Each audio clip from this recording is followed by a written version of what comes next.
Hello. You all right? Forgive me. Just a second. I shan't be long. Right. I thought my nose was bleeding, but it's not. Welcome to a cold-ridden and flu-ridden VTTV Monday. Tonight's going to be a bit of an exciting night, actually, because, he said, clicking the right button so that he knew it would be there. There are four of us. There's normally three.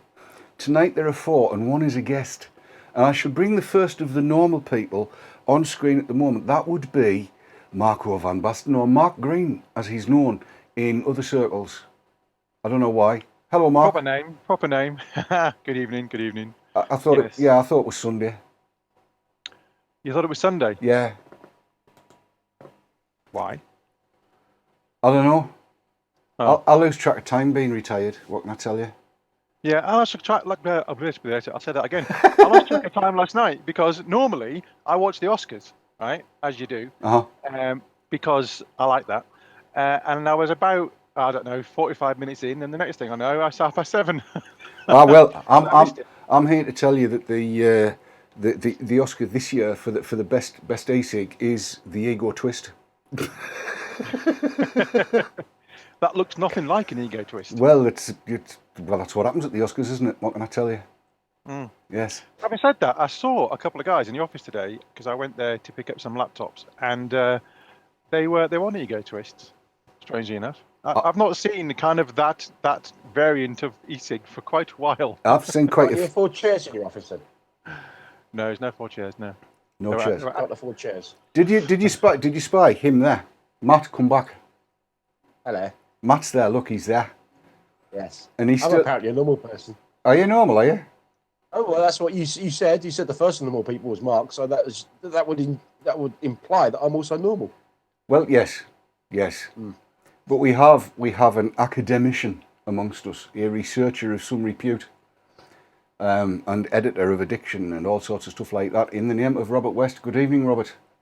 Good evening. Pleased Now, to be here. we've met before. Don't be like that. Dear me. Now, are you going to go through all of your why-fors, wherefores, and your CV, or shall we just take it that you know what you're talking about when it comes to tobacco and stuff like that? Me. So I've been researching tobacco since 90, and as my mum would say, hold it yet. Okay, that was a bit cummy and gooey, a bit iffy butty, it has to be said, but we'll persevere. Now, Mark, you've sorted all this out, so I'm going to let you take the lead because I can feel a horrible nose blow coming on, so I need to mute. Are you ready for that, mate? It's all yours. Go for it. yes, indeed. Well, as many of you out there will know, way back in the beginning of the month, about the 6th, 7th of February, a lot of postings were happening on the Facebook groups and everywhere else because there was a study produced for Cancer Research UK with a huge list of authors that did that. I'm just going to the page now so I can see. And Professor West, who is with us right now, was one of those authors. So I thought it'd be a good idea to get him on to talk about that study and delve into it a little bit more. And it's taken a little while because of diaries, but we're here tonight. So, Robert, would you like to just let us know how the process for this study started and a bit more about it?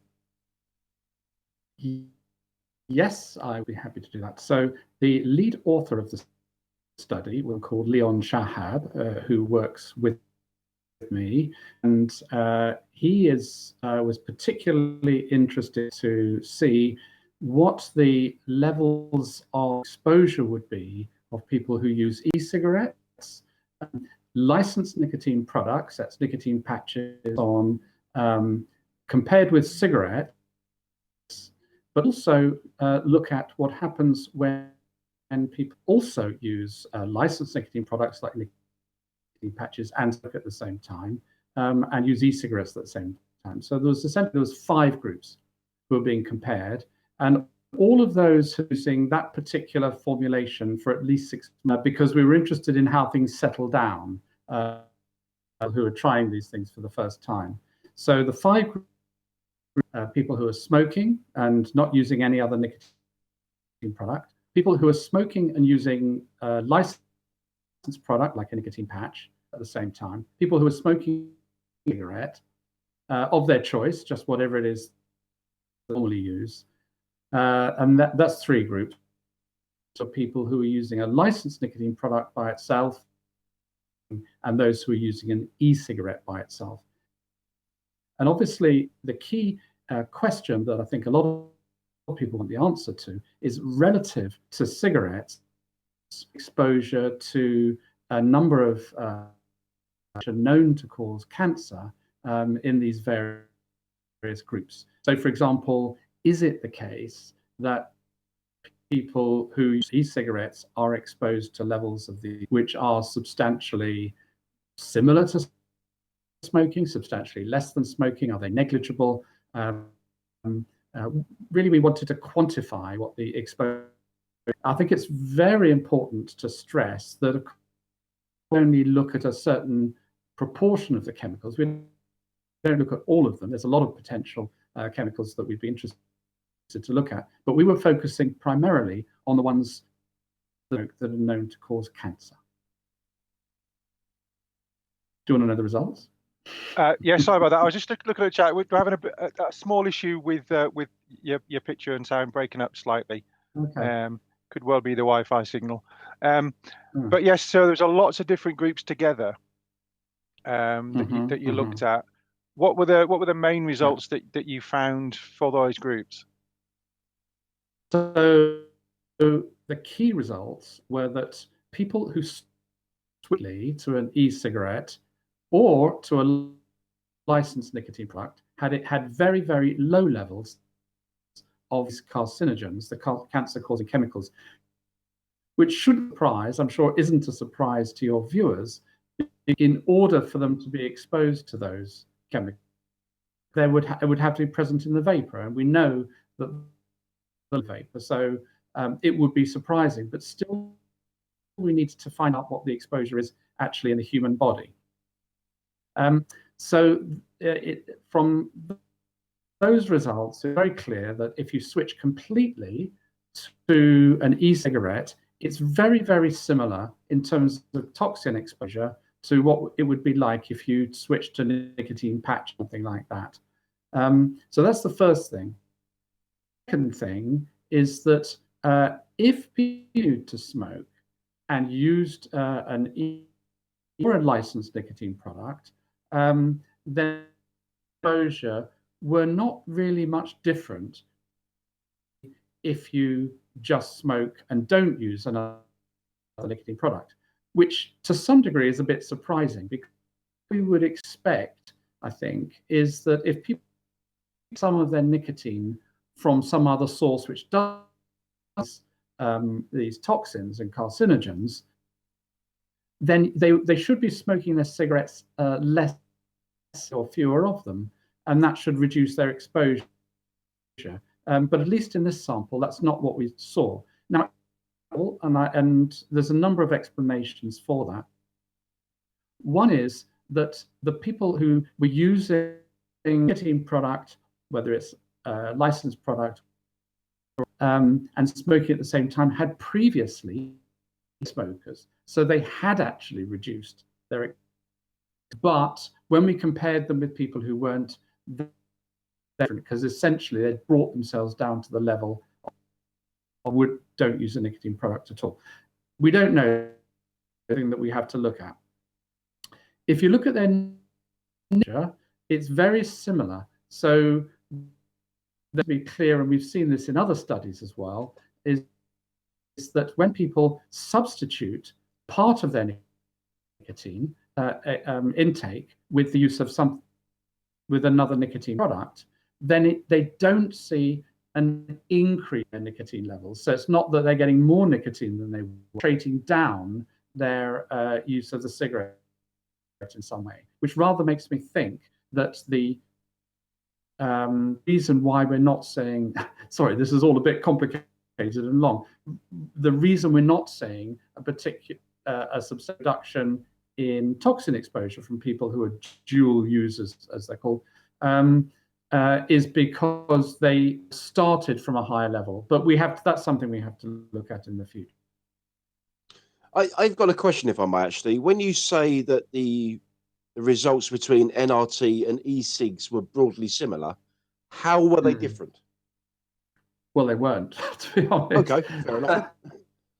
The only reason I say they were broadly similar was that because obviously we've only got a sample, and they look indistinguishable, but I can't say with confidence that they're the same. All I can say is they look pretty similar. Okay.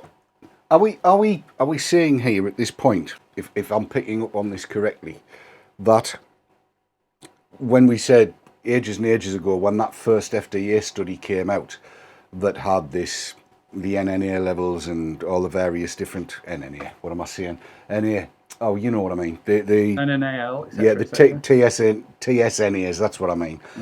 And they were shown to be at roughly the same levels in e-cigs, patches, gums, and all of the NRTs. That basically, it is what it is, but those levels are just nothing to worry about. This basically is saying the same thing, isn't it?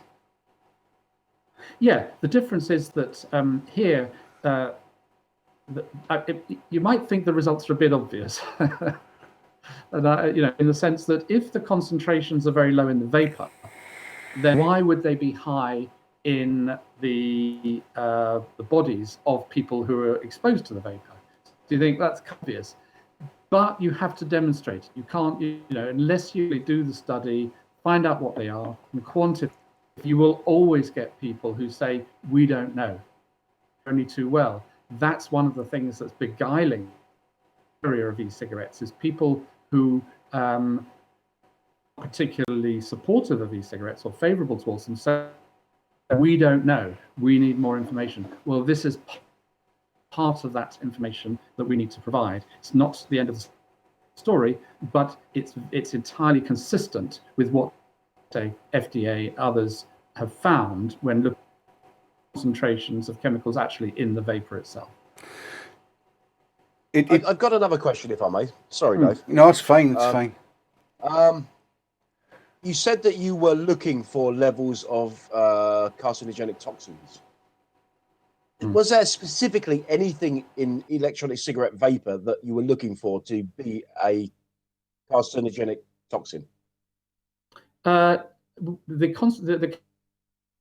were ones that we know into the things that are causing the cancer. So that we would be looking for that would be specific to e-cigarette vapor, because, as you know, there aren't that many chemicals in e-cigarette vapor, but there's an awful lot of chemicals in cigarette smoke.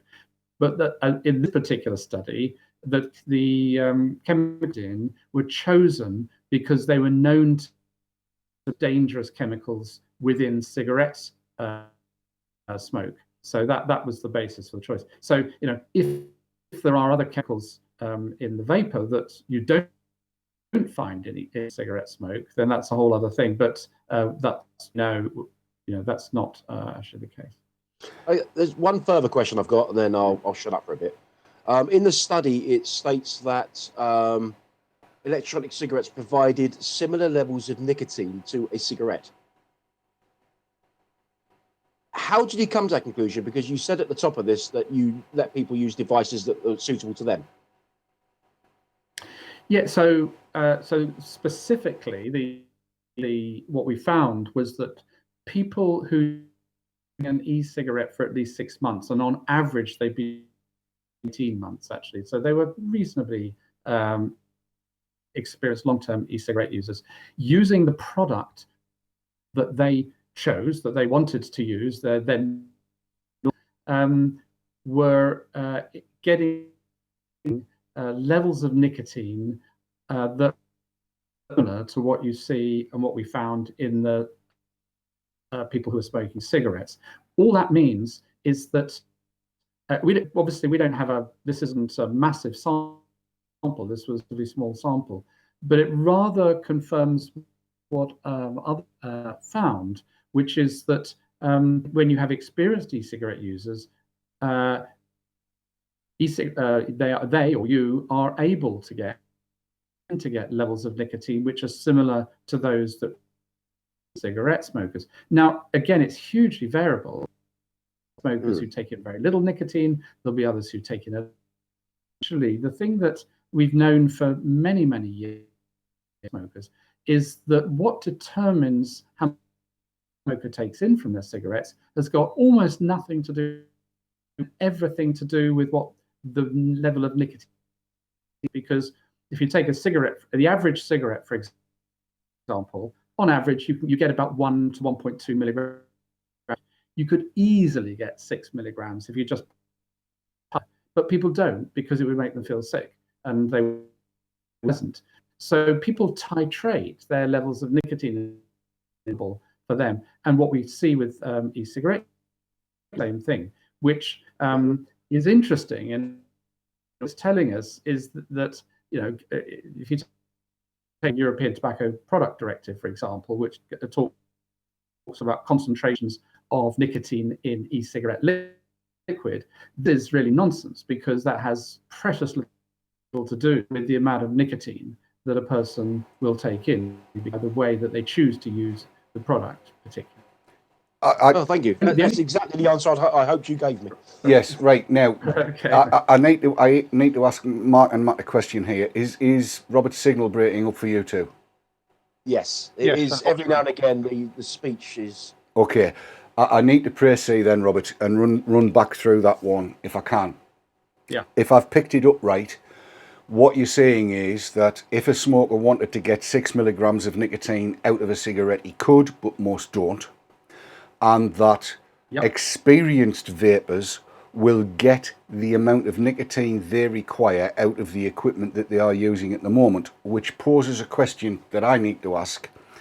Do you have any breakdown or any notion of what kind of kit the people in the survey were using, the e-cig users, on the basis that that thing here, which is not going to be TPD compliant by any stretch of the imagination, serves my purposes. You know what I'm going for. I'm trying to get evidence here to say TPD stuff needs to be thrown out. And would you agree with that? Yeah. I'm just looking, if I look a bit blank, it's because on my screen I've got the paper, which I'm just looking at to see what data there were. Now, okay. So the point is correct, which it makes very little to try to regulate the amount of in the e-liquid, because the human beings are very perfectly capable of titrating their nicotine intake to what they feel comfortable with, and it's very, very straight. Someone who's using any nicotine device, limit the dose to whatever it is that need, and not to overdose. And if they do overdose on it, then they simply stop using it, and they, you know, use it less. So with e-cigarette, rather similar to a cigarette, device similar to a cigarette, you have what my boss used to call fingertip control over the dose, so the use that you want to get, and regulations around that are well, they're not based on the science, let's put it that way. That makes a lot of sense. That makes a lot of sense. So effectively, basically, with the kit that people are able to get hold of today, they can satisfy their need for nicotine no matter what that might be, and it's highly unlikely that they're going to overdose. And on top of that, they're not getting the toxin load that they would get from cigarettes. So basically what we're saying is these things are safe enough and good enough, yeah? It's the user who decides whether they're safe enough. I mean, and what we found was that as far as the carcinogens are concerned, the levels are extremely low, and they're very similar to licensed nicotine products, which of course we don't seem to have a problem with. So on that score, I think it's looking very positive. Having said that, we didn't check everything. There are other chemicals There's the fact that you're inhaling something into the lungs, which is not fresh air. And e-cigarette users are perfectly well aware of that. So it's a choice they'll make. But this is an old refrain, really. But this is a message that hasn't got through to the general public in large numbers, and the message that people are getting is very confused. So people like my ability to try and make sure that the message gets through as best we can. It's a difficult message to get through, though, isn't it? Because it seems to me, at any rate, that what you're saying is that these e-cigs are as close to harmless as they can possibly be in terms of the technology that's available. And I think there is a resistance from people in tobacco control to the notion that new users, people who have never smoked, are going to take these things up to enjoy the benefits of nicotine as they see them. Whether that be nicotine, whether it be flavourings, whether it just be the whole notion of blowing O's or whatever and stuff like that. And from my perspective, I think that's fine. I don't have a problem with that, because I don't have a problem with anybody using anything that they want to do. So how does that fit in with where you sit? Because, I keep hearing from various different places in tobacco control and researchers that the best way forward is not to use nicotine at all. Well, hell, great. Does that mean the best way forward is not to drink wine, not to drink beer, not to drink coffee, not to have your toast, anything more than looking like somebody's weed on it, and so on and so forth? I find the whole thing claustrophobic in many ways, that I'm hearing from people in public health all the time. You shouldn't. And I'm thinking, bugger you, because I think I should. So where do you stand on that? My view is that people conflate best or least risky, and they're not the same thing. And I think people like myself don't have a right or even an obligation to tell people what's best. I think what we do have an obligation to do is to make sure that people have action that we can provide to make a decision they want to do. And then our job is to achieve that, to make, and they want to do something to support them in achieving that. It is my responsibility to say that it's best to do something, because there may be all kinds of reasons, as you say. I remember Peter Cook, actor, comedian, human being, who certainly, in his own words, expressed a life he wanted to live and was willing to take whatever the risks. In fact, he did, and I don't think he ever publicly had any regrets about it. And so it's not up to me or anyone. And so I think we're frustrated and annoyed with people working in public health is when people in public health start to go beyond saying, look, this is our best information about the consequences of this action or that action, to saying this is what you should do and this will be better for you. I think that's when people get pissed off, and I can completely understand that. Yes, I think you probably gathered that I get a lot pissed off with all of this kind of stuff. It drives me batty, it really does. I mean, right back in the very, very early days, I recorded a video, and on it I said, if nicotine had arrived in a pretty cup or glass with a frothy top and cinnamon sprinkles on top, nobody would have said boo to a goose about it. They wouldn't have given a toss. They wouldn't have been bothered. It's purely and simply the fact that, as you said earlier on, you're sucking something into your lungs that isn't fresh air. My stance on the fresh air thing is it doesn't exist unless you are somewhere in Nepal near the top of the tallest mountain in the world, Everest. That's about the only place you're going to get fresh air, and even then there's going to be a Boeing 777 dropping crap on your head from above. Fresh air doesn't exist. And if we know the risks, we're entitled to do what the hell we like. And I'm kind of getting the impression that that's where you're coming from as well. Am I right? the first thing to say is that Nepal, I'm afraid to say, does not have very good fresh air. Having spent a wonderful New Year in Kathmandu, one of the most polluted places I have ever been in my life. It was quite extraordinary. But it's all a matter of degree. And again, this is another area where we have to think not in terms of white, but in terms of degrees. It's true what you say, that there are levels of risk associated with everything. It's a question of getting those risks in perspective and being aware of what they are. But I suppose where you and I disagree, and I know you sometimes follow some of the things I tweet, where I think you and I might disagree, I don't know, maybe we don't, but is that people are not acting always as free agents making choices. We operate in an environment in which other people are also trying to get us to do things.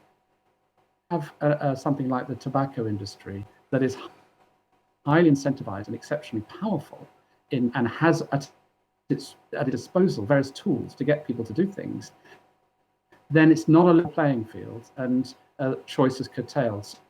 So my overall perspective is I want people to be able to make their own choices. We're getting political now, but I want to make their own choices. What I don't want is businesses as well as governments, whoever it might be, making those choices in clever ways, whether ecological means or through other means.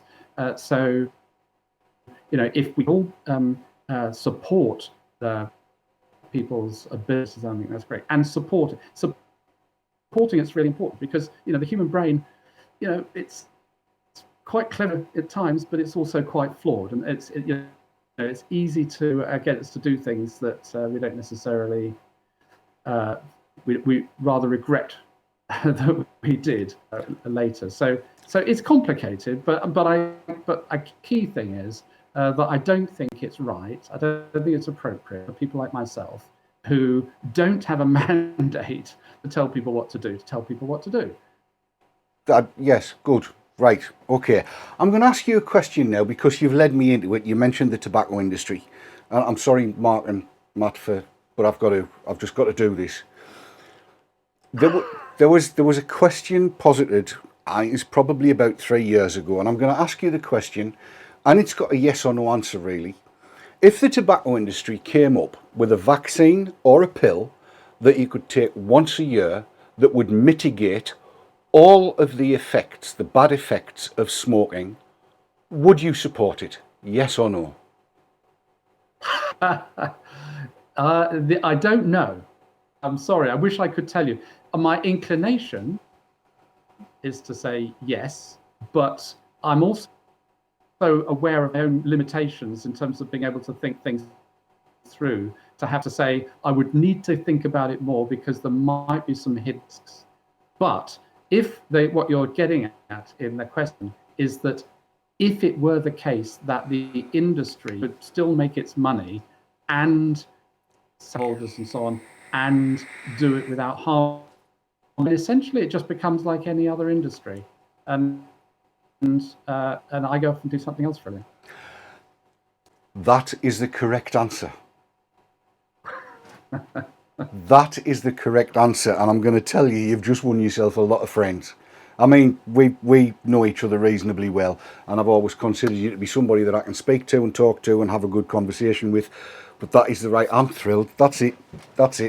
I'm buying you a pint next time I see you. Mark, back to you. Well, I'm aware actually, Robert, that you've got something else at 9 o'clock. Yeah. Thank you for reminding me. So we're going to have to wrap it up, I'm afraid. Thank you so much for coming on. Apologies to people in chat. There's a couple of questions I couldn't get in, and maybe we'll get you back at another date if you're so willing. Always willing. With copper wire. Yeah. Okay. Thanks very much. Thank you. Cheers. And there you go. Oh, David, get it right. Come on, press the right buttons in the right order. That was Professor Robert West, who with that question, and it is a bit of a trick question, and I do ask it of tobacco controllers quite a lot, who actually presented the right answer and who's been looking at the right things. And I'm actually quite thrilled, really, because a friend of mine from college. What? Well, go on then, Matt. Go on. What you got? You've got a sigh. I heard the sigh. No. I was actually reshuffling myself in my chair because, yeah, that was the sigh actually. Oh, I thought I'd got something wrong there for a second. No. Yeah, well, in my brain befuddled state with this bloody coldy fluey thing that I've got, you know. Oh, yeah, join the club. It's great, isn't it? Yeah, it's marvellous. Absolutely. The bit I don't understand why one nostril is snotting for Britain while the other one allows me to breathe. And even less can I understand why my backside thinks it's a nostril. Do you know what really, really, really pissed me off the other day? What's that? I was sitting in the front room having a vape, as you do, and the vapour escaped from this nostril only. Yes. That really, really pissed me off. It's the single nostril vape. It's just not good. I don't like that at all. DD's voice is ahead of the visual, says Brian Coe. It's just because I'm shouting loud and it's getting to you before the video does. Don't worry about it. Dave Dawn speaks faster than the speed of light, you realise. Oh, yes. Just slightly slower than my brain. So, Howard and Matt, what did you make of what Prof West, what Robert had to say? It was a nice chat, and I've got to be honest, I'd like to spend more time with him. Yes. Yes. He's very good at fielding questions, though, isn't he? He's very good. Very good. Yeah. Better than I'm asking them anyway. Well, I'm not saying anything about that because I thought your questions were really good. I do feel the need though to apologise to everybody for the stertorous nature, but obviously Robert's Chromebook is not capable of speaking to the interwebs as quickly as everything else we've got. So it's one of those things. It is. Mark, what did you make of it all? Well, interesting as usual. I mean, we've had Robert on a few times now, and always great to listen to what he's got to say. Now, you have to understand that, given the nature of what he does, he's not exactly going to put his life and career on the line by saying yes, this is of course, one thing and not the other thing. He's got to be careful what he actually says. If you read between the lines, you get a lot of information. Is that like reading between the lines, bro? In it, though. Yeah. So, I mean, the study itself, we had a little chat before we went live about that, and it is available on a website. However, we can't see it in its totality. Or entirety. Yeah, so he was going to get to sort that because apparently you should be able to see it without having to be a subscriber. But yes, interesting study, and it would have been nice to get some more questions in, but he did tell us at 8:15 he did have something else at 9 o'clock. So there's only a certain amount you can do in half an hour, unfortunately. Can you please tell my wife that? What's interesting though is, and this is something that I would have brought up as a question, is that even last week, I was seeing on Facebook stories from across the pond saying the complete opposite of what this study says, where it's 97% more dangerous than smoking. And the annoyance, and we've talked about this so many times now, especially with the school. There was a school up in Manchester area, I think, and they were taking all that information to base their decisions on the WHO and studies from America, not the PHE, not the Royal College of Physicians, and certainly not this Cancer Research UK report, which wasn't out at that particular time. But that really grinds my gears, where we've got all this information, this factual information coming from this country, and people are basically taking the word of, quite frankly, charlatans from across the pond. It pisses me off when you look at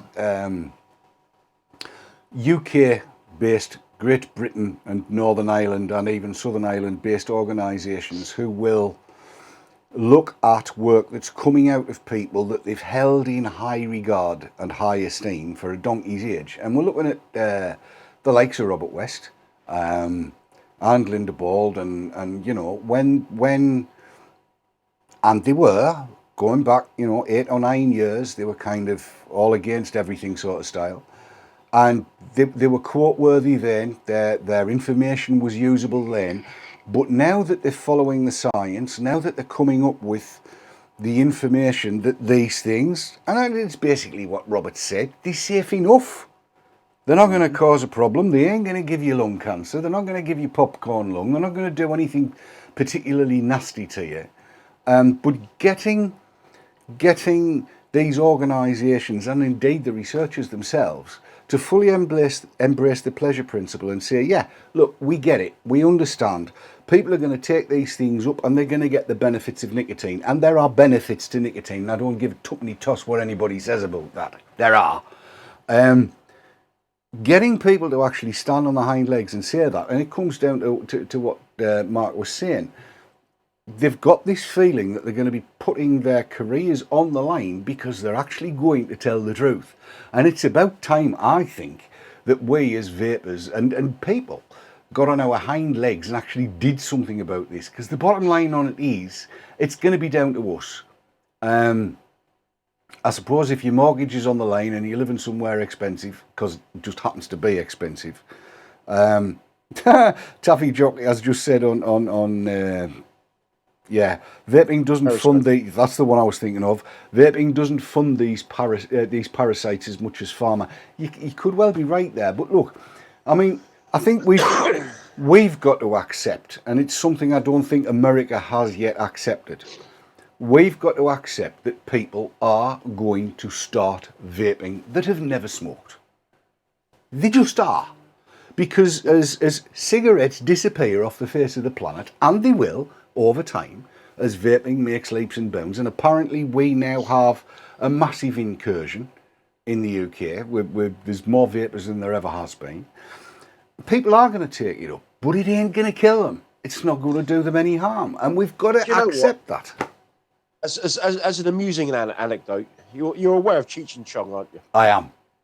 Right. I was walking back to my car after my day's work earlier, and I saw two young lads sitting in a Volkswagen, puffing around an e-cig, and it was like a bloody Cheech and Chong movie. They were giggling like loons. Yeah. It was great. Yeah. I mean, look, when you look at Cheech and Chong, they've espoused the weed cause, if you want to call it that, for as long as I can remember. And they've always said, look, this is good stuff and it might actually do you good. And now we find that weed has been shown to kill cancer cells and that it's an effective anti-cancer drug. You know, my first exposure to that sort of line of thinking wasn't until I went out to Austin in the mid-90s. And I bumped into a group of people that are very pro-hemp. Mm-hmm. And they were telling me all sorts of bits and bobs, so how beneficial, weed was. Being the the fairly sheltered person I was at the time, it was quite an eye-opener to me, to be honest. It's a queer sort of thing, isn't it? Really, until you've been part of that world, you don't realise. And when you consider that weed is now being legalised all over the US, I mean, just They'll say it's medicinal, but they know damn fine it's recreational and you can go and buy the stuff and do what you want with it, and that's fine. I don't have a problem with that. But it's taken, where are we at, 2017? I don't think I've ever had a legal joint. It was illegalised before I was old enough to roll one. But it's going to happen. We're going to be able to get a legal joint in the UK before very much longer, but it's taken that long for that to occur. I mean, when I was a lad, and you probably had the same stories, there's always this folklore saying like places like Marlborough and stuff were ready to roll. The day it was legalised, that they had production lines ready to go. Yes, they have. Yeah. I have sought confirmation on this, and it has been forthcoming. They have production lines ready to go. It's not going to be an issue. They simply press a little button and it changes the orientation of the rollers, and instead of putting in a little fibrous filter, they put a little conical piece in. You know what? I'd like to think it all spins around like a speakeasy. Wouldn't?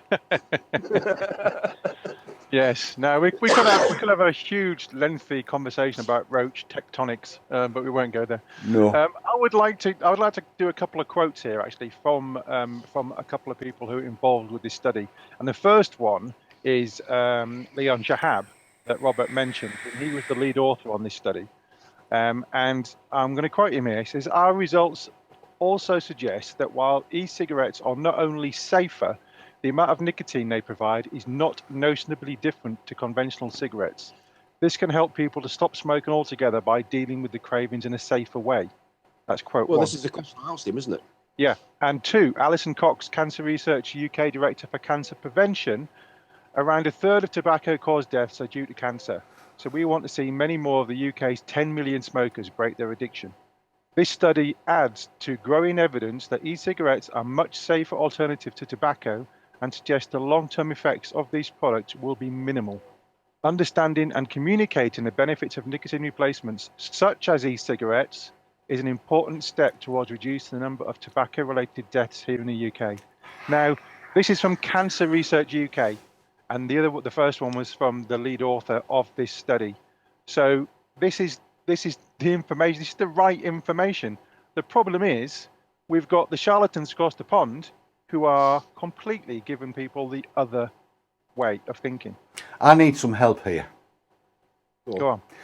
I found the second of those quotes from Alison Cox to be so medicinally oriented that it's all about the medicinal use of e-cigs, and that scares the living shit out of me, because they don't seem to accept that these things are a consumer recreational product in exactly the same category as coffee. I don't see a difference between the two. Which bit aren't you getting? Run through Alison Cox's bit again, and I'll interject. Okay, so around a third of tobacco-caused deaths are due to cancer. So you want to see many more of the UK's 10 million smokers break their addiction. Stop. There we go. There you go, straight away. What is that about? Well, is that addiction to smoking? I don't care what it's. Did it Look, mention nicotine? no. What that sentence says is, the people are sick, we need to cure it. Yes, I'm not getting that. I'm not taking it that way, to be fair. I am. Well, I know we're all different. Well, hang on. Let me rephrase that. Around about 40%, no, around about 60% of all road traffic collision casualties are inflicted upon motorcycle riders. Therefore, we would like to cure them of their addiction and make them all get in cars. Yeah, I kind of get the addiction bit.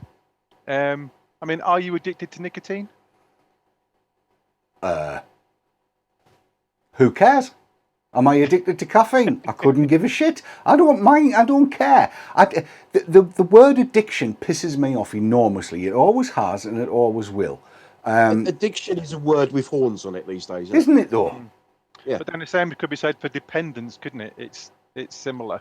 Dependence and addiction are two entirely different things, as far as I'm concerned. Yeah, I mean, someone's just put in chat. Let's see who it was. Hold on.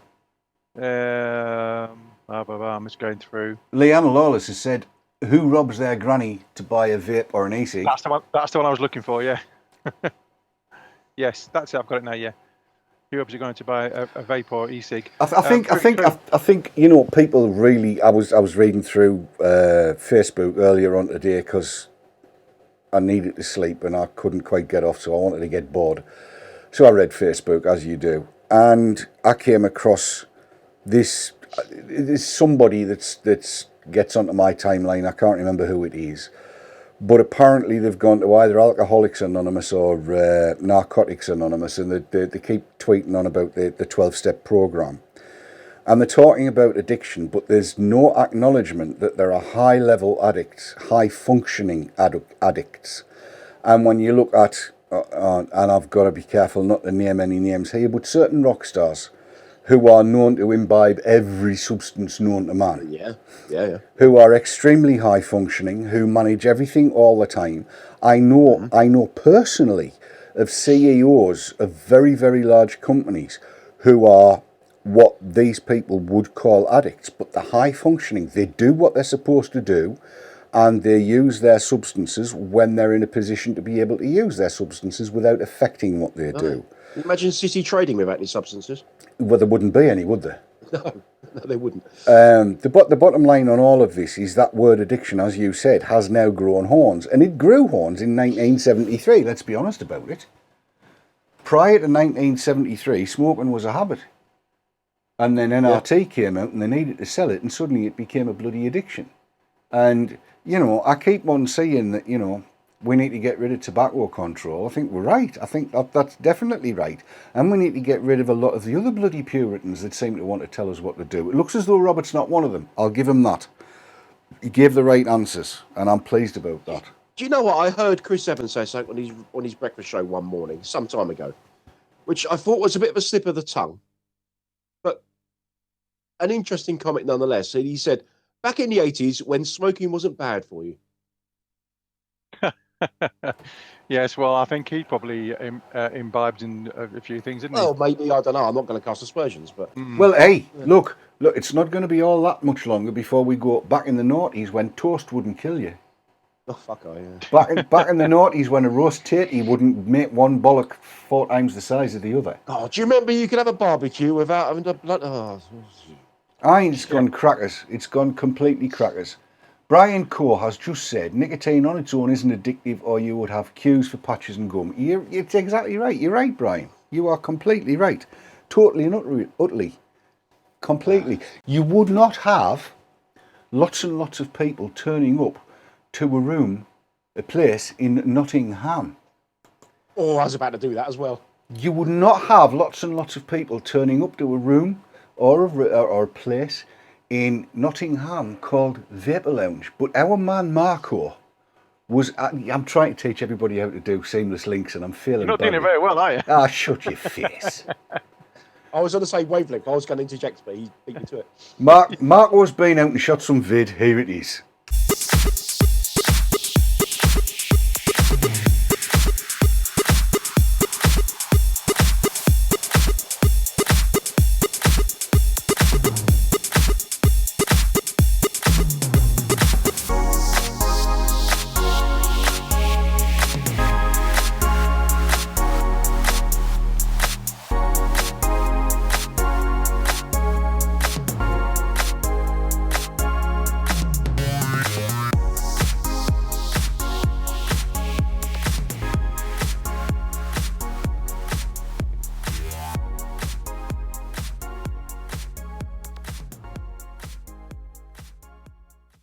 So, we're here at Fusion Vape Lounge, on Saturday the 25th of February.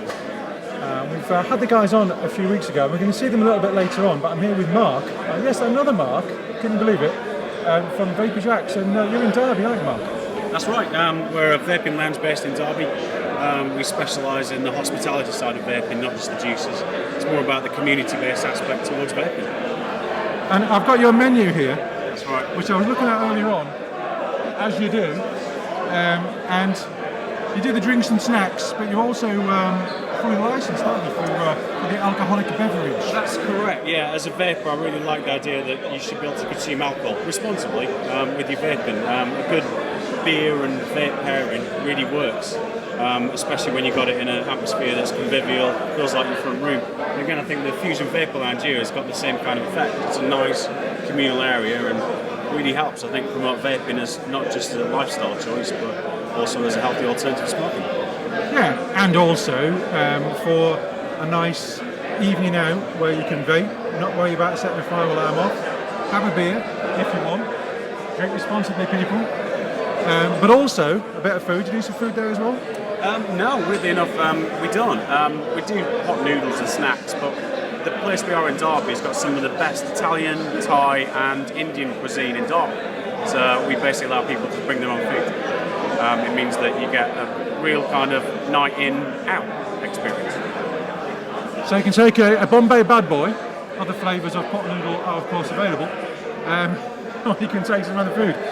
Now I also see from your menu that you do fresh made to order juices. Tell me about that. Yeah, the kind of stuff we do is very much the DIY approach to vaping. We build our own coils, we make our own coffee, we make our own cocktails. We also help to make our own e-liquid. I think people's profiles are so unique that what people like is almost as unique as a fingerprint, and we help people find their perfect vape. and reasonably priced as well.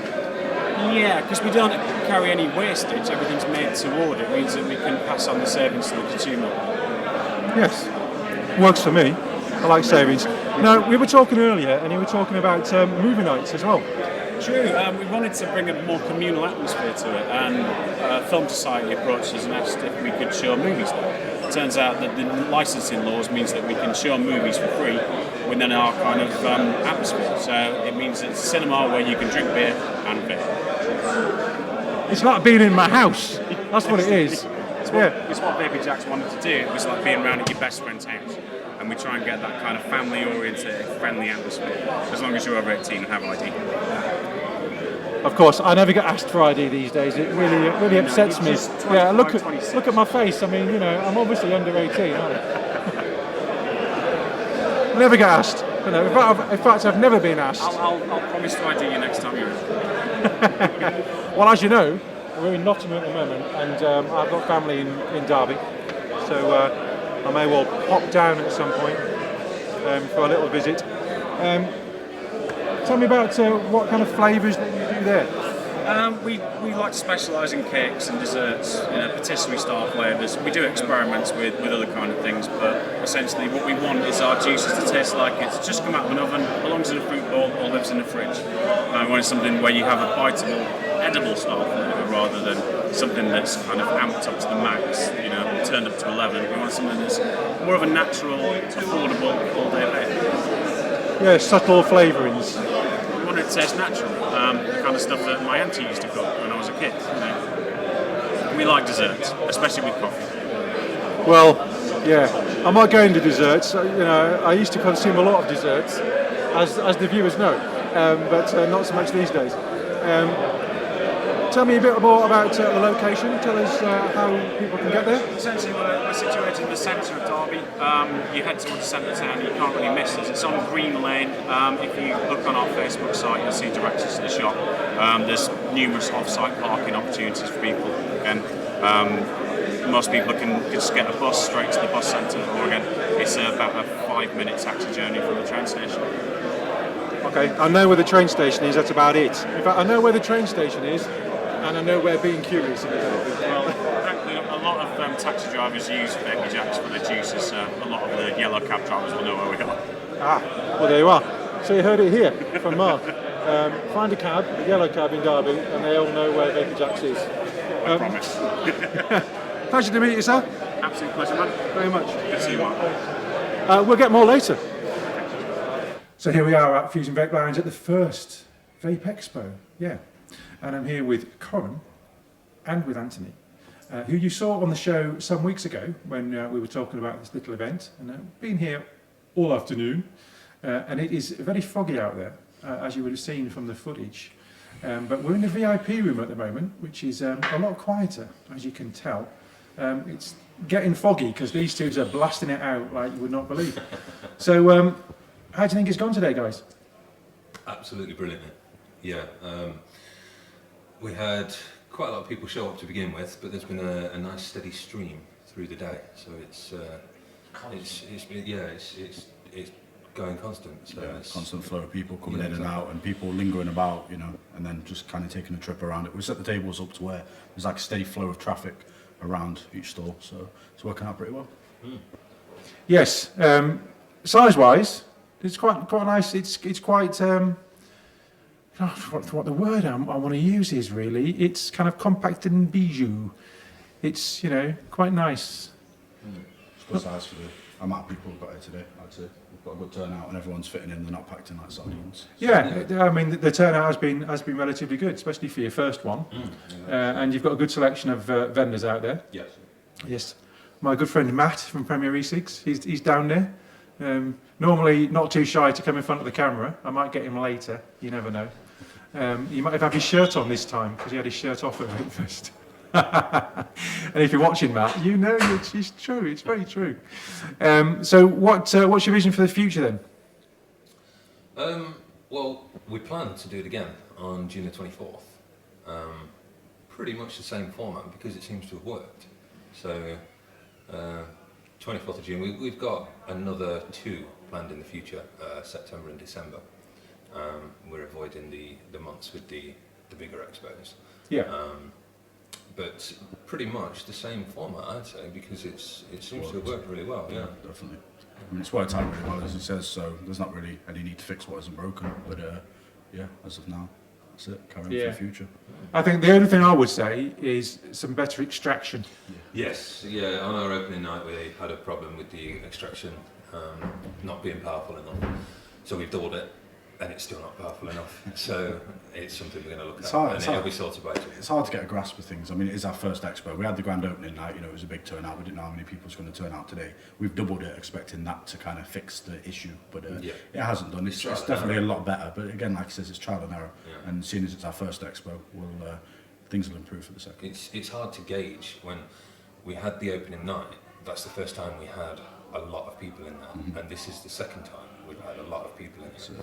So it's going to be trial and error. We tried it out with me and him in here, just blasting the mods out, but you can't make it look it don't matter how powerful your mech mod is and how many drags you take, you just can't get it like that. So Yeah, it is fairly foggy out there, as you'd have seen from the footage so far.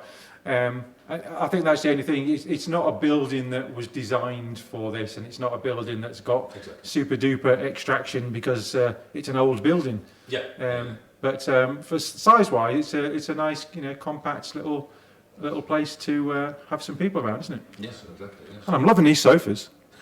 VIP special treat. Yeah, the VIP room, very nice. There's a lovely 4K TV over there, and there's cupcakes, which I'm not going to partake of. But it's been a good day so far. That's it. Hopefully it'll continue to keep on getting better. We're still getting people coming now. The feedback that I've had from some of the vendors as well, they've already said, put me down for the next one. Yeah, so that means a lot, really. That's quite good to hear. And like you say as well, from the vendors' perspective, it gives them, something to work on if they are going to come again. They kind of know their size of if they're going to pick the same table again. They know the area to work in. If they want a different table, they can walk around, scope out, and see what different stalls they've got, and then they kind of know for advertising, for backboards and such, that what kind of space they've got. Yeah, because it's now 3 o'clock, so you've been open 3 hours, and it's been pretty steady, hasn't it, since then? I mean, there was a decent little queue this morning. I got here about 11 o'clock, and people were still setting up. And the queue was building from kind of 11:30 onwards, wasn't it? And for a first little expo, I think you've done really well. Thank you. Much appreciated. Yeah, it's nice to get good feedback. Like I say, we put a lot of effort into this, so it's nice that it's turned out well. About 3 months in the planning. Yeah, that's it, man. Lots of planning, lots of move. I mean, we've come far from when we did the last interview on your show, where it's just a little tiny table. Just an empty room. Yeah, an empty room with a table stuck in the middle, echoey as hell, and now there's just too many people in there, man. It's crazy. Yes, a lot of people and a lot of vapor, which doesn't make great videoing, unfortunately. But there you go. You do what you can, and we'll have a decent little bit of video from this for the show, which is going to be good. So, guys, thank you very much, and you never know, I might come to the next one. So. It's 47 miles away from where I live, so it's an hour down the road. So it's the closest one. Oh, actually, the closest one for me is the Vape Collective. Doncaster. Yeah, in Doncaster. Yeah, and then you're next. We're also at Vape Expo. We will be at Vapor Expo. There you go. So we'll be there, so check us out there. If you haven't come here, check us out So you've got a stand at Vapor Expo? Yeah, indeed. Well, you can come on stage, because we're going to have a stage again, and we'll be doing the live shows. So come and see us. Yes, we will be at Vapor Expo in May Bank Holiday. And then there is Vape Fest, and obviously there's Vape Jam beforehand, which I know some of us are going to, and then there's a Vape Fest and another Vapor Expo in October. But I won't be at, because I'll be on holiday. I should be on a beach for the second one. Some of us have got to do it. Do you know what I mean? Some of us have got a lounge to run, so it's each to their own, I guess. Each to their own, indeed. Anyway, guys, thank you very much. Much appreciated. And we'll catch you soon. See you guys later. Back to the studio. And indeed, we is back at the studio, and there would be Mark Green, the very fella himself that went and videoed it. Tis me. Tis him. Wasn't I? Only just down the road. You'd played it again, didn't you? I did, I hadn't put the other shot up. Sorry, my fault. I am a klutz. Now it'll work. Yeah, you just can't get the stuff. Well, you can, but you can't afford it. It's just an hour down the road, so it's not too bad. And it was alright. It was fairly brisk, yeah. And that bit of VT that you saw, you didn't really see just how foggy it did get in there. It was proper foggy. But there was a decent amount of people there for a small little expo, so they'll be doing it again. And Corin and Anthony, nice guys, and Doug gave me coffee, very nice. And there were some people there that I know, a few people that I know that were there, which was nice. And as I mentioned in that VT, Matt from Premiere was there, but we'll see him at Vapor Expo. So yes, it was all right. It was. Now I must pick up on a comment because we were talking about this during the VT, strangely enough, and Neil Robinson has asked in chat, do people wear baseball caps outside of the vape community? Now, Neil, I do wear a baseball cap when I'm on holiday. That's because I'm going bald, so I need to protect my head. Are you? But yeah, Going? but Going? yes. Anyway, so it'll be trimmed right back in October, so I'll get the full force of the sun, which is nice. But I do put a baseball hat on during the day sometimes. Well, I don't wear my- I'm sitting reading my book by the pool with a huge beer in my Bubba mug, which is like 32 ounces, massive thing. I just get it filled with beer and I sit there with my book, and it's all very nice. But yes, it was a rather convivial little meet, I must say. Did you get a baseball cap then? No, I've got baseball caps behind me, and I've got baseball caps downstairs, and I've got my other baseball caps that I have purchased for the holiday season. But generally, I don't wear them. In the summer, I might Do you wear have a baseball cap room where you walk in and select your cap? Is No, it no, that no you room is 'cause of the down with? wife's shoes? Is it that you is down with the kids in it, man? Well, I do wear it backwards. I do have to say, For I do wear my cap backwards. fuck's Yeah. sake, Why? I don't know. Because the signs are at the front. Yeah, no, it just looks good. It's supposed to keep the sun out of your eyes, you know? That's what the Yeah, point well, I is. spin it round when I need the sun bit, and I spin it back when I don't. You Know what I'm saying? you remind me of my grandfather. You do. Do I? Yeah, you Was he do. good looking as well? Well, if you asked me, Grandma should have said yes, but apparently he used to have a motorbike, get big black thing. I well remember sitting on it, and there was a young lady had asked to go out for a ride, and she had a leather jacket on, but it was one of these that buttons down the front. And when they set away, the draft was hitting her, and apparently there was dual uncontrollable thermostat problems occurring, as you might say. So my granddad had said to her, he said, well, put it on backwards and then the wind will hit what is the back of the jacket and the V will be down the back and you'll be fine, it'll not be a problem.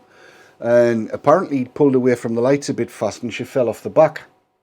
And he realised about half a mile later, turned round and went back, and he says, hey God, he says, how's she doing? Is she alright? And one of the lads that was stood there said, why, she was alright, we turned our head round the right way. Oh, the old ones are indeed the old ones. I've got a cold, let us off. I'll let you off. Yeah. How okay. does getting a D-shaped suntan on your forehead look good? We don't get a D-shaped sun on your forehead. Yeah, you do if you're wearing a bloody cap. No, look, when you're in the shade, right? Turn it round. Read your book. When you're not in the shade, turn it round. Get the full. Yeah, but when you're in the shade and you got a little bit of sun, you get a little bit of sun in that D shape around the top of your head, where the snapback is, and then you see what you do is you put factor 20 on and rub it into your baldy head, and then walk about with your baldy head pointing at the sun, and then you get an even look. See how even that is. Look, it's even, burned everywhere. I don't use 20. I have a question. Have you? Go on. What's a holiday? A holiday? Yeah. It's actually, for me, it's doing what I do here, but doing it somewhere else. So, drinking gin, walking about with no clothes on, videoing stuff, and eating a lot. Yeah. I'm not sure if I'd like the same if it was to apply directly to me. Well, I'd no. still have to go to work. Oh, no. Hey, and I'll thank you to stop using language like that. I mean, Suffice to say, I will not be thinking about that word. So give me another 20 years or so and I'll stop using that word. Yeah, what we need is 6 numbers. Oh, yeah, you don't tell me that you pay the tax on the uneducated as well. The hope tax. No, that's a tax on the heart of thinking, that is. Aye. If it was 14.7 million guaranteed, then you're in the right place. But, you know, nah, 2 million, somebody's making money out of Do that. you know what annoys me when people say, you know what, I'm not a greedy person, a couple of million would do me. Bollocks. Oh, yeah. If you're going to go win the lottery, you want to win the big one. You don't want to win the little bit, do you?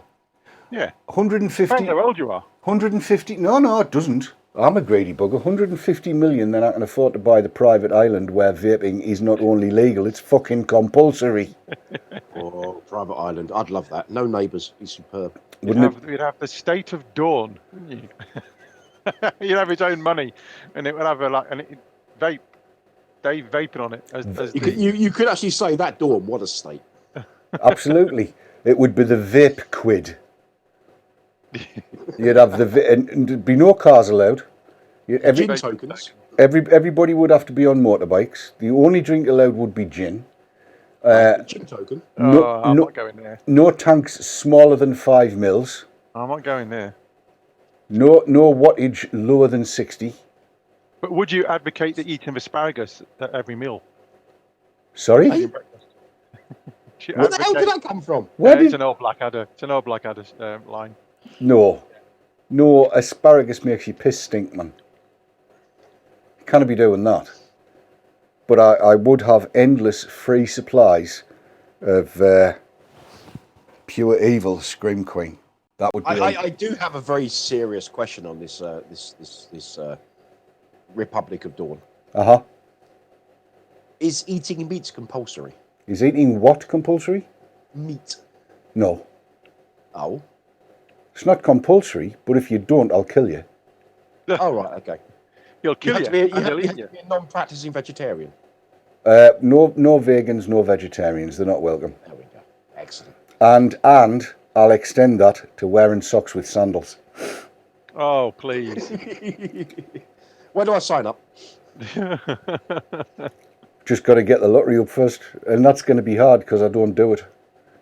There's a problem. Yeah. I'll go halfies with Marco. I'll sort you out, Dave. Don't worry. I'll give you 30 quid. You're fine. I'll buy you a tanker full of Scream Queen. No. No. In terms of public health, because public health should concern itself with sewers, water, and very little else really. As a public health measure, Scream Queen will be on tap to every home, and fibre in every home with a minimum upload speed of 300 megs. Did I once mention my weird idea that I had for a mixing station? You know, optics. And you have those full of concentrates. There's your bottle. Strangely enough, that's what you will see at Fusion Vape Lounge. I was for a minute there I thought I didn't have a video lined up that you were seamlessly linking to, but apparently not. No. I forgot to get any footage of it, but yeah, they had about 12 in a row, optics, and each one had a flavour in. Now, I did come away with some juice, and this particular one is Dragon's Tears. Yeah, never mind that. That's the optics. What I was vaping on, and one of the flavours you could get was Dragon's Tears in the old flavour. So they'll mix it up, or they'll dispense into a container said flavours, which is rather good. Hang on. Whoa. Turbo Sheds just said that Flyby won't fly to our private island. Thank fuck for that. Because Flyby doesn't allow you to take juice on, even in your hold luggage. Oh, who was that at Bristol Airport? Was it? It was Lorien. It was Lorien, wasn't it? Yeah. Craziness. Yes, I've been kind of working out what I will be taking away with me for 3 weeks. So you're the best one to talk to you about that, which I will do offline. I was going to say you've got plenty of time. You don't go till October, do you? No, September. Yeah. He's got to write his list. It's taking him a couple of months. Oh, I've got my spreadsheet. Oh Hey, God, come on, I'm no! organised. Not Now, listen, more bloody spreadsheets. 3. 3 mods. Yeah. Now I purchased this a couple of weeks ago. This is the iTaste Hunter mod because it was on a ridiculously priced Aspire, and I thought if I lose it or if it gets stolen or gets impounded, what the hell, doesn't matter. I'm not taking the RX 300. I don't think I'll take the 2.3 and the other Rolo, and then the K-Kiss that I showed a few weeks ago, taking that. But I digress. Do you remember at the last expo, Matt, we saw next to the chap who was doing the wooden covers for the Rolos, you know, the sticky-on ones? Oh, aye. These So- things. Yeah, those. So Yeah, next yeah. to him, to the right, was a place, and they were doing something similar, weren't they, with a dispensing machine? Oh, yeah, that's Remember? right. And he wouldn't let me film it. No, Hmm. he didn't want to be filmed. But yeah, that looked rather interesting. It Well, will Dave, be interesting to if see you- if if you- anything like that is going to be at the next expo in May. Oh, I can't wait. I did film it, though. Why the footage is, I don't know, but I did film it. Oh, well, dig it out and we'll have a look at it. It's a it good out, idea, that. I mean, if once you know what your ratios are for any given doohickey, mind you, it's all going to go into hell in the handcart anyway, innit? Well, not necessarily, because those kind of machines will still be able to use 72. I'm sorry, Brian Coe's distracted. He's posted, it's just 2 words, Vag Wrestling. Brian, Brian Coe, why? Vag Wrestling. Scissor Sisters. Yes. Again, why? So, yeah, because it's not going to be actually handled by the end user, that strength, that would that be okay, do you think? Because they're mixing it on, well, they're mixing it, aren't they? It's not going to come out. It's at point of sale, so whatever comes out is going to be below TPD levels. So it's at point of sale when you pay for it. That's how it all works. You're not selling the customer anything higher than TPD. No, because obviously vape shops will be able to still, if they mix it, people who mix and they're selling the juice will still be able to purchase it at that high strength. Just a thought. Yeah. Open a Because business account. what we're going to be faced with is the whole box of shots, 18 milligram shots, and all the bottles that go with it. That's what we're going to end up with. Careful now, Mark. Careful. You're handling those bottles of nicotine. People always moan about you not wearing gloves. Oh, yeah, I'm not wearing gloves. Be careful of that now. Stupid. Always. As much as I advocate safety, I've never used gloves for 72 or when I was using 75. If I get it on my hands, I'll wash it off. I didn't use gloves when I was vaping 72. Why the hell would I? If it's all right in my lungs, it's not going to hurt my hand, is it? But obviously, we have to mitigate against people who just might splash it all over and then end up with a serious nick buzz. Which I have had. I have had a serious nick buzz before when I haven't washed it off my hands. I've just left it on there and just wiped it off, and it's like I carried on, and then about half an hour later, ooh, that's a bit of a tingle. Half an hour. But as Robert West was saying there, we self-titrate. You dirty bugger. Because I'd had a little bit more than usual, because I'd obviously absorbed it through my skin, I didn't vape for about 45 minutes. You're getting all technical now. And then it was fine. Yeah. Apparently, according to Neil, you look ready for bed, Dave. I'm about ready. The man's poorly. I'm about ready to pass out. He's poorly. Marco's the fittest person on this panel right now. Yeah, I mean, I'm the only one that hasn't got a cold or he's snotty at the minute. Oh, don't mention them, please. There's a pool Tony down P. this. What? Tony P, why? Why what? Wiped it. Sorry? Tony P in our chat. Marco whacked it off. Yeah, wiped it. Jeez. You said whacked. I said wiped. You said whacked. I said wiped, man. I've got an earpiece in my lug. It says you said whacked. DJ Reptile says, if I was a Photoshop wizard, I would have so many memes made from this show. Crack on. Yeah, fill your boots. Go for it. Enjoy. Dearie me. So, Now, there you are. Toffee Jock says he also has 45 milligrams of nick in his lip right now and he's alive. Good on you, sunshine. Exactly. There's a whole load of cock talked about e-cigs. Oh dear God, right. Note to self for further use. If you're running short on gin, take Dear Nurse before you drink it. Bloody hell.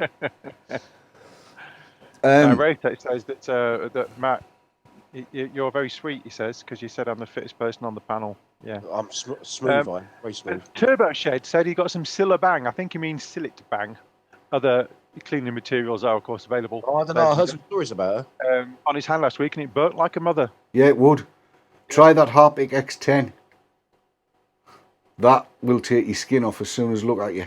And unfortunately, it doesn't come in 10 millilitre bottles either. Bloody hell. That's silly bang stuff, which is basically not safe to use in anything. No. That's it. No. Mind you, I remember years ago getting a load of paint all over my hands and I couldn't get it off my nails, so I used Vim. Oh, we've all done that. You know the old cardboard Yeah, we've all done that. Get the top off and sprinkle it on. Yeah. Got some, you want to get a mixed up a sore fever. Vim scattering pad, got it all off my nails. Well, aye, we've all done that.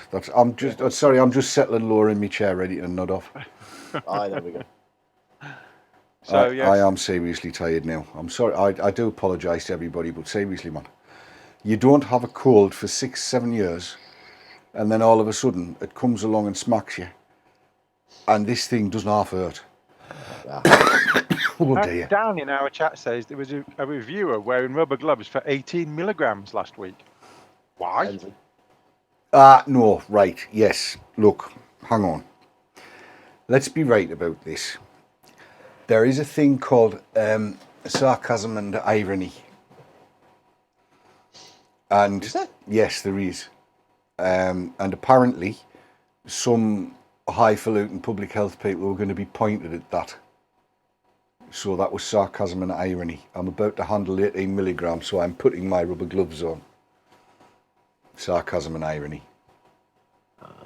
If it was, then I get the sarcasm and irony. Yeah, it's what it was. I mean, I know the person in question, and he's one of the most sarcastic bastards on the planet. He's really good that way. I like him. That's okay. Yeah.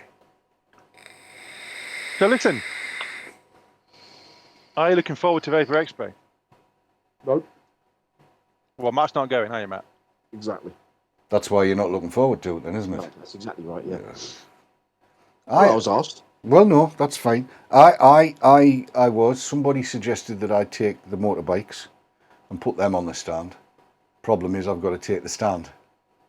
So that's very true. Can I get them on the back of a bike? Unless you call in and pick it up off us when you're next up our way. Yeah, but I've got to fit everything else in. Yeah, but you're not taking the fridges this time. No, I'm only taking one fridge. We don't need any fridges, man. I need me water and I need me pop. You don't need a fridge for that. No. Cool bag. It's going to be hot. Cool bag. It's going to be hot in May. It's going to be roasting in May. Rubbish. May. Have you seen the weather out there? It's nearly March. Well, remember last May? It was sweltering. Well, yes, I do remember that was the case because there were ladies walking about with absolutely no clothes on and just paint. It was nice when they sweated. And that was just in Washington. Yeah, Dulux doesn't have the same effect. No. I worry about you sometimes, Marco. Right. you normally associate Dulux with those sheepdogs. I'm worrying even more about him now. He takes the view that hares in their eyes, they've got no idea. Apparently it's snowing in South Wales. Hang on a minute. Hang on. Is it? Go and have a look. He's got to have a look. He's got to have a look. Look out his window. Look out his window. I must say, I did take particular. It's not snowing in South Wales, and it's not the bloody part I'm in. It's not. He's got his heating on. It did make me chuckle earlier when I heard the traffic reports on the old radio, and the roads that I was on last week that weren't covered in snow were covered in snow, and there was loads of accidents. Obviously, I don't like the fact that people have had accidents. I just like the fact that I wasn't there this week. Yes. I drove back through the middle of Doris instead last week. I hate to be a party pooper and all the rest of it, but I'm fading fast here, lads. All right, let's wrap it up. I think we should call it a night. Yep. Yes. Chat can chat amongst themselves. Yeah, they can. They Cut his can. functions after 10 minutes. We're out of here. Bye. Yeah, sorry and all that, but the time has come for me to go on, so I say farewell. Hello. Our great thanks to Robert West for coming on and actually answering things, telling people like it is. And I'm sorry it was all choppy, but you got the gist. Basically, e-cigs are safe enough and good enough. It's all anybody needs to know. You don't need to know any more than that. Matt is in the stages of recovery from the cold flu. I bloody hope so. It's in its 4th week now. Which is not good. Marco has been sent a care parcel of 43 of my snotty hankies. I don't see why he should get away with it. Oh no, I'm going to refuse delivery when they turn up. You won't know who I'm sending it with. Okay, I'll refuse all deliveries. Right, so till next week, from all of us here, from Marco, Tatty bye. from Matt, Toodaloo. and from me, it's been lovely to see you all. Sorry we couldn't hang around a great deal longer, but it is what it is, and the time has come for me to find the right bloody thing, which I can't press C, David. That's the right one. And we'll see you all next Monday when all manner of wonderful things will be happening. Possibly. Maybe. Let me work it out. Yeah, maybe. It'll be good enough and safe enough. That's all you need to know. See you next time. Bye bye.